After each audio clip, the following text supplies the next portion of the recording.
সুফি চৌধুরী আপনি লিখেছেন, ভুলক্রমে ইমামের সাথে সালাম ফিরিয়ে ফেললে ছুটে যাওয়া নামাজ পড়ার বিধান কি? ভুলক্রমে যদি ইমামের সাথে আপনি সালাম ফিরিয়ে ফেলেন তাহলে সেক্ষেত্রে ছুটি যাওয়া সালাতগুলো আপনি দাঁড়িয়ে আদায় করবেন।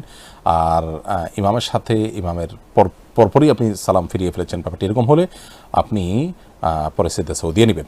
ফারজানা আলম আপনি জানতে চেয়েছেন, মেয়েদের মুখের ঠোঁটের উপরের লোম উঠানো কি জায়েজ আছে? যদি অনেক বেশি হয় এবং দৃষ্টিকটু লেভেলে হয়, পুরুষের মতো দেখা যায়, মুছের মতো দেখা যায়, তাহলে সেক্ষেত্রে অবশ্যই এটা উঠানো জায়েজ আছে।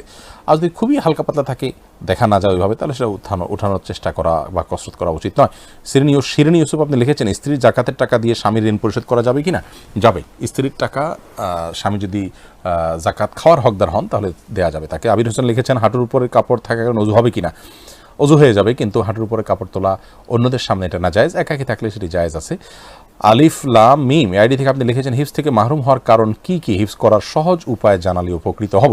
হিফজ থেকে মাহরুম হওয়ার বিশেষ কোনো কারণ নেই, তবে আল্লাহর কোরআন হিফজ করা ভালো জিনিস।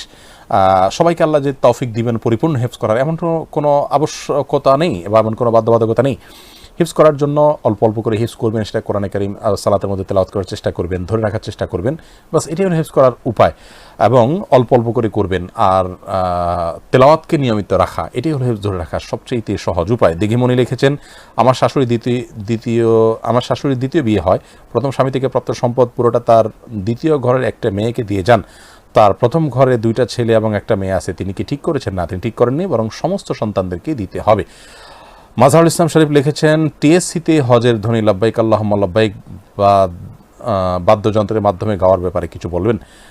আমার নজরে পড়েনি, তবে বিষয়টি নিয়ে লেখালেখি হয়েছে, হালকা পাতলা দেখেছি। আমি আমার ছেলেকে নিয়ে পেরেশানিতে ছিলাম, সফরে ছিলাম, যার কারণে বিষয়টা ভালো করে আমি দেখতে পারিনি। তবে যেমনটি আপনি বলেছেন, এমনটি যদি হয়ে থাকে লাব্বাইক আল্লাহুম্মা লাব্বাইককে বাদ্যযন্ত্রের মাধ্যমে গাওয়া হয়েছে, তাহলে সেটি গুনাহের কাজ করা হয়েছে। যারা এটা গেয়েছে তারা যদি মুসলমান হয়ে থাকে তাদের তওবা করা উচিত এবং এই হারাম কাজ থেকে সরে আসা উচিত।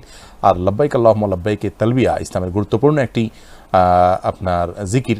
রাসূল আকরাম সাল্লাল্লাহু আলাইহি ওয়াসাল্লাম যার শিক্ষা আমাদেরকে দিয়েছেন, হজ এবং ওমরার অবিচ্ছেদ্য অংশ, গুরুত্বপূর্ণ একটি পার্ট যেটি, সেটিকে আপনার গান গাওয়া, সেটিকে নিয়ে তামাশা করা, সেটাকে নিয়ে বিদ্রুপ করা কিংবা সেটাকে প্যারোডি করা, এগুলো কোনো মুসলমানের কাজ হতে পারে না। যারা করেন তারা অমুসলিম হতে পারেন।